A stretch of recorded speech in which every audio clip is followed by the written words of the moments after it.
Hi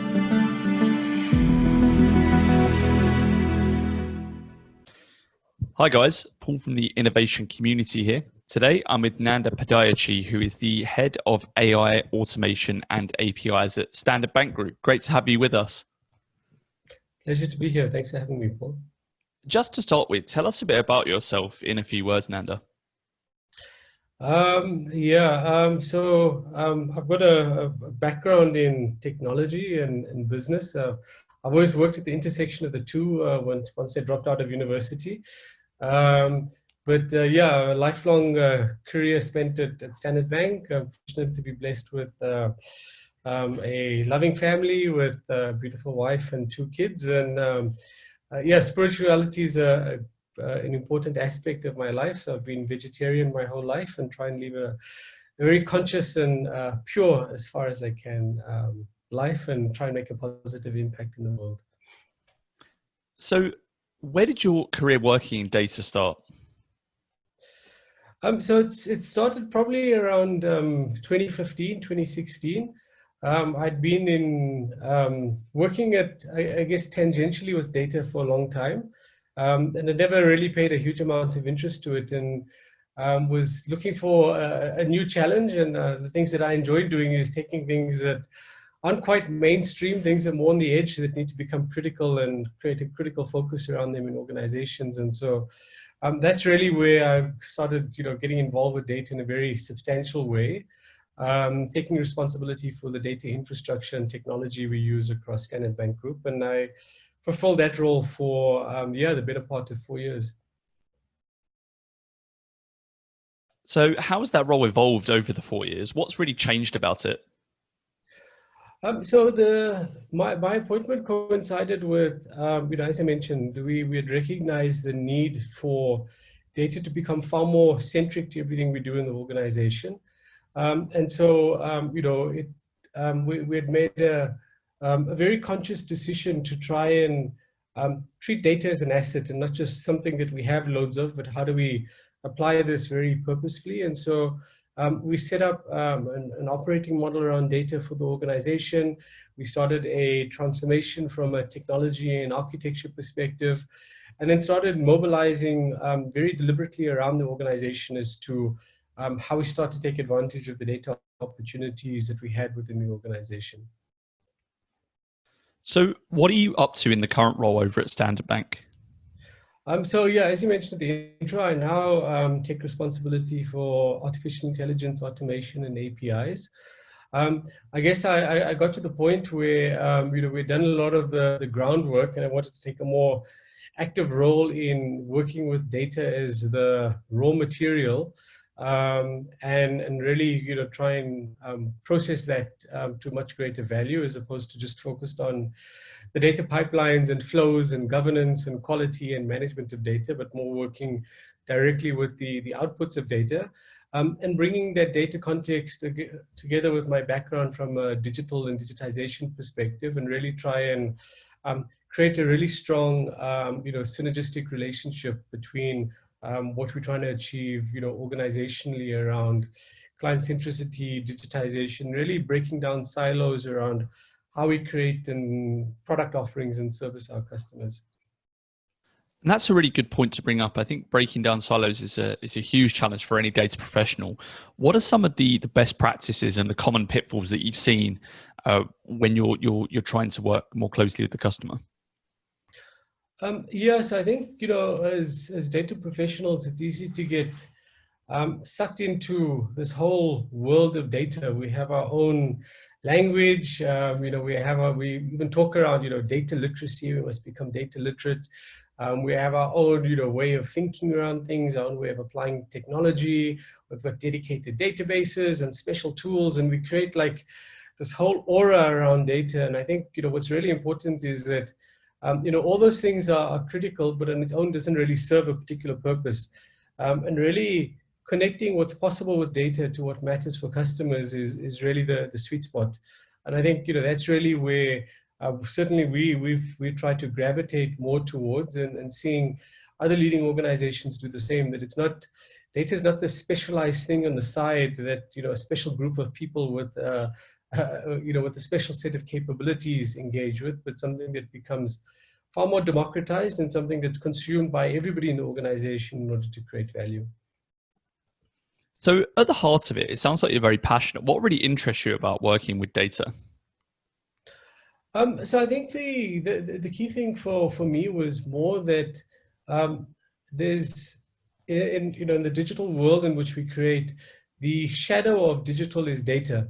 And so we're creating all of this by just engaging with the world around us, irrespective of what organization we engage with, what services we consume, and how we can use those in a really positive manner to increase customer experience, remove friction out of processes, and really take the legwork out of a lot of things that we expect our customers to do in engaging with us.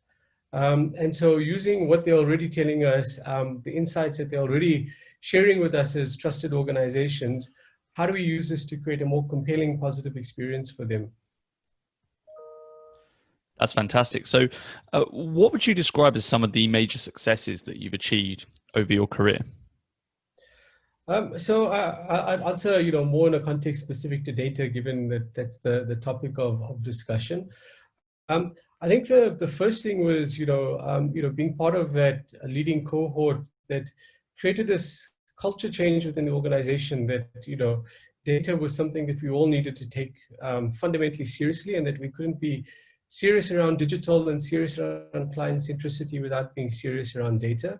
So just that shift in culture, that shift in consciousness for not just leaders within the organization, but people at board level, etc. I thought I think was really, really valuable. One of the other things I look back on with great degree of fondness was how we architected to use what was the power of technology to create a far more compelling data experience. And in doing that, take data from something that was super specialized and accessed by a handful of people to things where, in a safe, secure, governed context, people could help themselves to the data, help themselves to the analytics, and apply that to their own processes. So really being able to move from something that was very, very specialized to a more federated, democratized way of working with data. And similarly, what tell us about a time that you affected some major change in an organization and some of the challenges that came with that. Yeah, so I think the transformation probably that we can refer to is the same one that we've been discussing now, where we're trying to make data centric to what we do within the organization. And I think what certainly it was our experience, and I think as many people who've been through similar transformations would acknowledge, is that we often get consumed with the technology, and we think that through the technology we'll solve all these problems. The reality is that the technology is a vital and critical component. Without the technology, none of what we aspire to do would be possible. But at the same token, this is fundamentally a human transformation. And so how we make people comfortable, how we make people excited, how we help people see the opportunity, and really start to imagine the world differently is really what I've found to be the more often neglected aspects. And I'd say in all honesty, those aspects that I too neglected in the midst of that type of transformation. But certainly in retrospect, we would have saved, we would have been far more impactful with the scale of our transformation and the pace of that transformation if we had balanced off both the need for technical and operating model and organizational structural transformation with really connecting that in a very humane manner, where individuals saw the upside for them both personally in terms of their own career, developing new skills, getting proficient with new technologies, and really being able to be increasingly empowered in the roles that they fulfilled within the organization. That's great. And I think that a lot of what you touch on, especially at the start, but also in your professional career, is about human interaction, culture change, which, as we know, is the main challenge. How would you describe your leadership style? So it's initially in my career, I was a very reluctant leader. I always thought, well, somebody else would have a better idea, or somebody else would do things differently. Yeah, over time, I developed, courage in my own convictions, and I realized that I have a unique viewpoint, and with the expertise that I developed, over my career, understanding technology, being able to link that to organizational outcomes, really being able to see the wood for the trees and being able to find a path through. And being able to take people through that was really got what got me excited. So yeah, I wasn't as I mentioned, I wasn't it wasn't something I gravitated towards initially, but it's something I became very comfortable and very passionate around, and increasingly over my career grew into that. I like to not just lead from a rhetoric perspective, but have be able to oscillate between the big picture and the detail, and understand the dynamics of how things work ground up, and at the same time be able to connect that with the C-suite, board level, and I think that that's really my leadership style, is that it has to be based on substance, it has to be based on authenticity, and you have to give people a compelling reason to join you on the journey. And that's great for team members, I think. But I guess, do you change that approach for senior leadership? Because obviously people who might not be as data driven might not be as bought into the journey. Maybe when you're approaching them with projects or particular growth initiatives. Yeah, I think it's a good point. So I think it's not really your leadership style that changes. I think it's more the way you coach your message, and the narrative that you're using to land the point. Certainly, when you're dealing with more senior people, they want confidence that the detail is understood and taken care of, and has been sufficiently provisioned for. What senior leaders really want to see is that how this connects to what the broader organizational objectives are, what are the objectives that they have for their business units and areas of influence, etc. And so really being able to connect those two, becomes really important. So, but as I said, it wouldn't change the leadership style. I think you just, we always talk around levels of abstraction. And you have to be able to abstract your message based on the audience that you're dealing with. If you're dealing with a very detailed technical audience, or you're dealing with a more conceptual audience, but the substance of the message shouldn't change, and your approach as a leader shouldn't change, because you have to have a different communication style. Mm.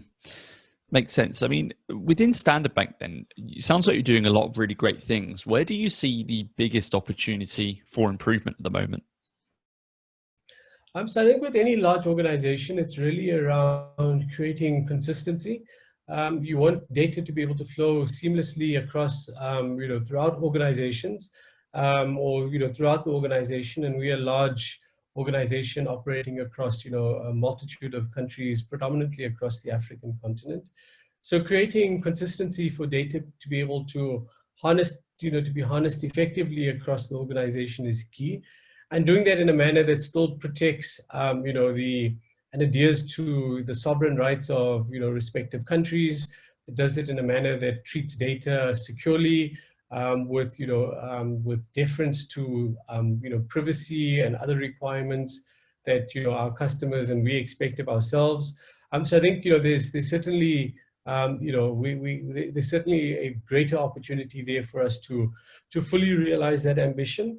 And then I also spoke around the point of democratization of data. And I think, we've had some great successes around that, particularly in things like, business intelligence, self-service analytics, etc. And we'd like to see that grow further, beyond just those domains into, more advanced capabilities like citizen data science, etc.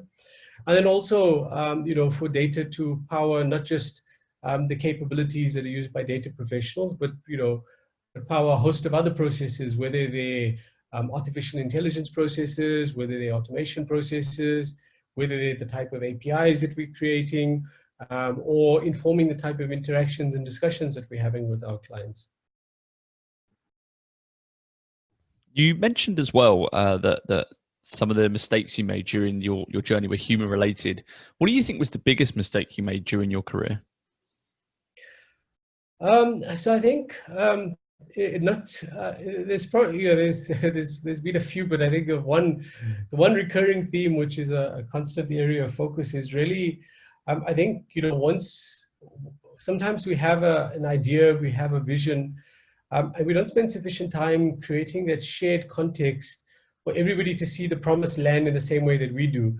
And I think it's it's often human nature that once you in your mind sort of have a vision and a picture, you think others would share that same passion immediately as soon as you describe that, without giving people the opportunity to go through that same awakening process for themselves.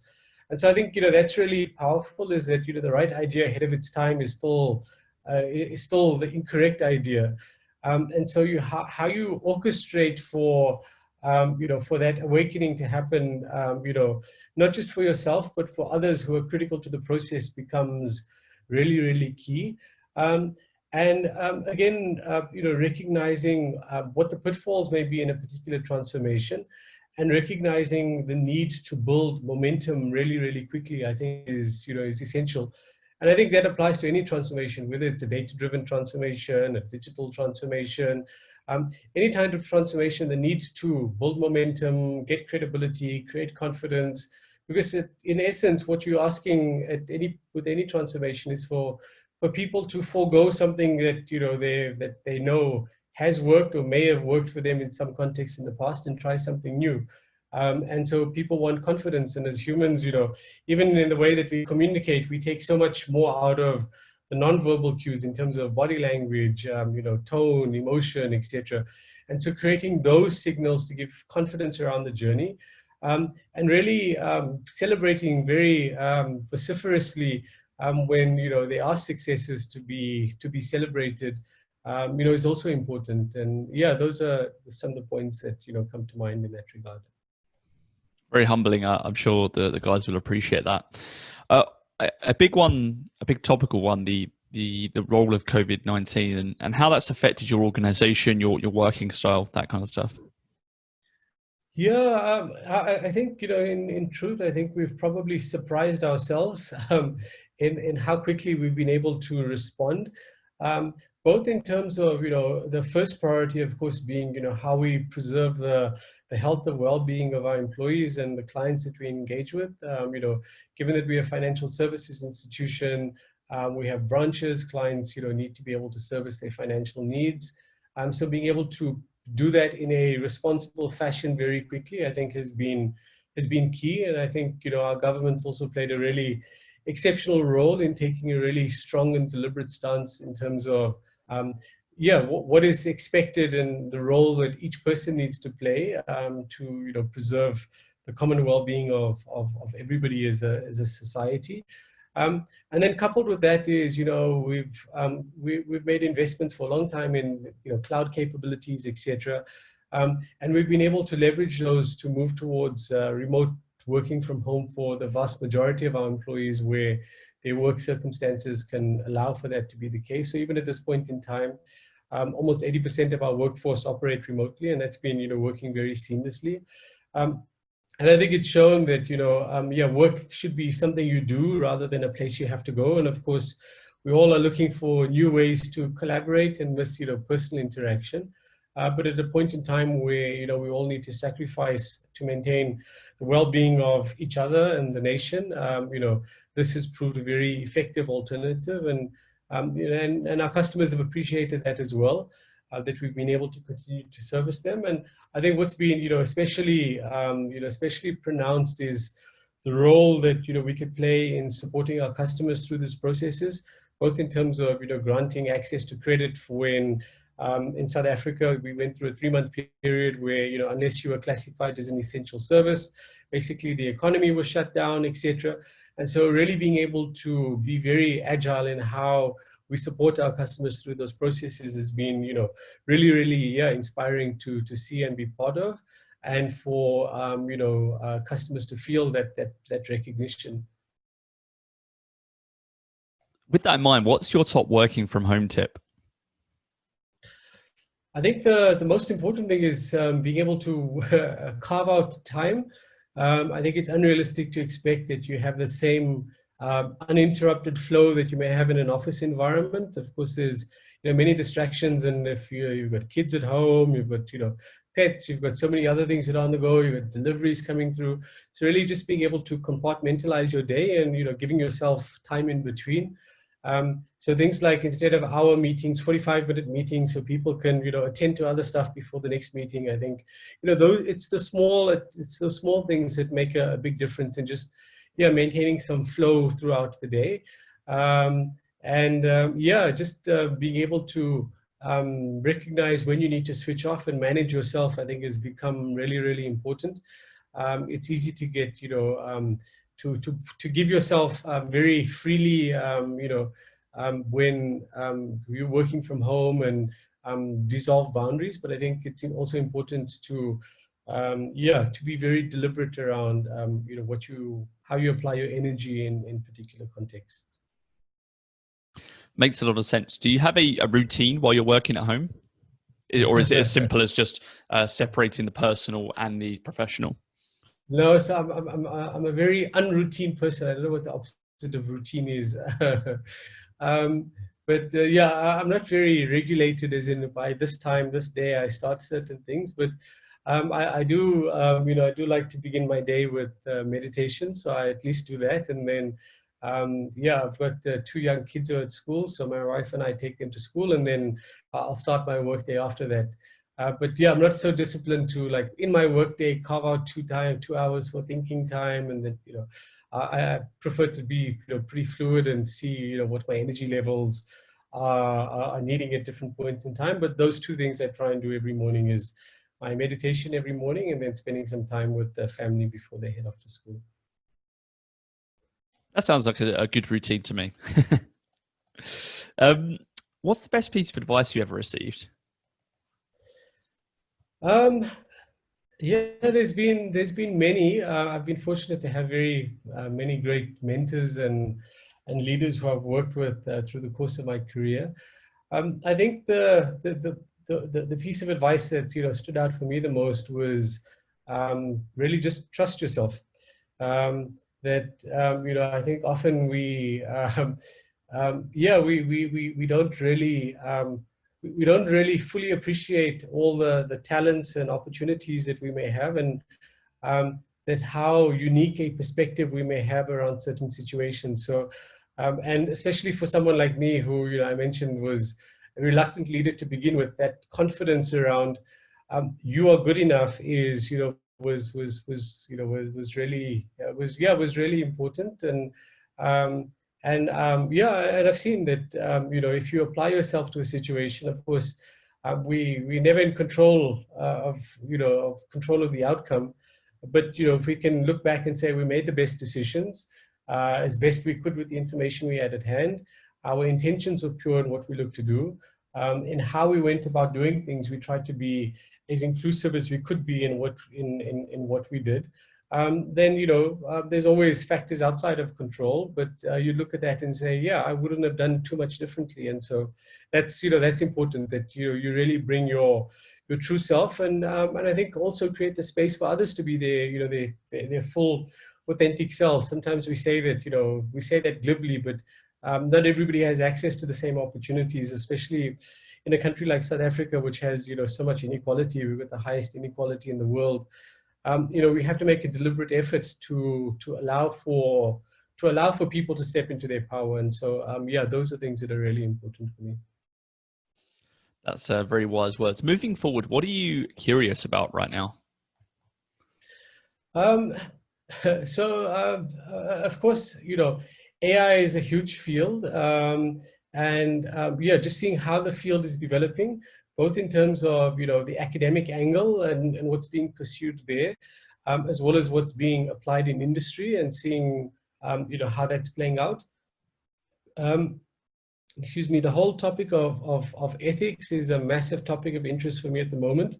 Not just from what we do around artificial intelligence, etc., but if we look at what's possible with technology now in the whole field of bioethics, and if we look at just society at large, I mentioned the point around inequality. So all these points around, just a more ethical, sustainable, compassionate way of life, and how that could be realized, and what role technology could play in it, are real topics of interest at this point. Fantastic stuff. So whether it's in the data space or more generally, who is your favorite thought leader or author? It's a bit difficult to say. I'm very much I don't know how I'd categorize it, as almost a nibbler. So I don't consume, like, I won't sit with like a pile of books. But so I'm a big fan of Blinkist as an example, and just working through conceptually different thought models. Consuming lots of different stuff, like on Medium, different podcasts. For anybody in the technology space, the A16Z podcast by Andreessen Horowitz, is really great. So I spend a lot of time on that, and just a lot of stuff on psychology. Strangely, I never I've sort of fallen into it, having spent a bit of time at Stanford and seeing the basis for how psychological research informs so much. So whether it's things like growth mindset or human behavior. Those are key areas of interest, but no particular author that this person comes out with a book, I'm in line to go and buy it. It's not my style. Last question. What advice would you give for aspiring leaders in data? So it's going to sound contrarian, but my advice would be that it's not about the data. Which I think is really, as data professionals, is something we often need reminding of, that it's not about the data, it's about the outcome that we want to create, and the data is a tool to achieve that outcome. But we can easily get fixated around the data. So trying to remain equipoised around that, and don't torture the data. It's not about the data. Would be Great. my advice.